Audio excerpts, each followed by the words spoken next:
talk about inflation, but it's slowly, right? I mean, inflation really is not a concern at this stage.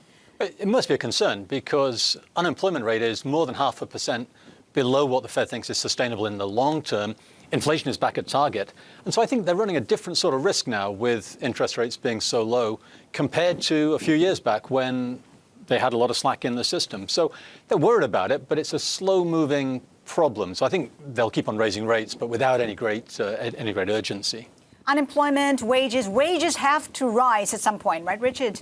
Well, wages are rising, but it's happening pretty slowly. I mean, the employment cost index, which is probably a better number than the average hourly earnings, certainly that's heading higher.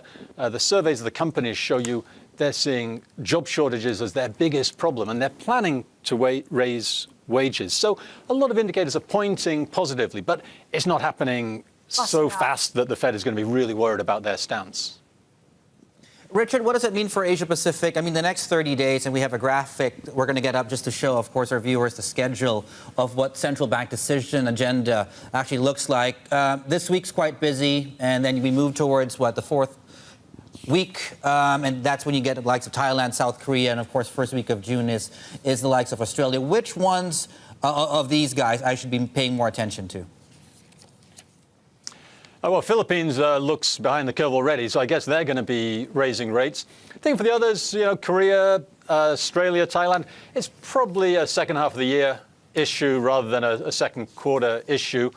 Indonesia is obviously feeling a little bit of heat in an exchange rate sense. They're one of the few countries that runs a meaningful deficit in the region, so they're seeing a bit of pressure. But overall, the speed of American tightening is sufficiently slow that I think there's a reasonable time for the countries in the region to adapt, and it's not being too disruptive.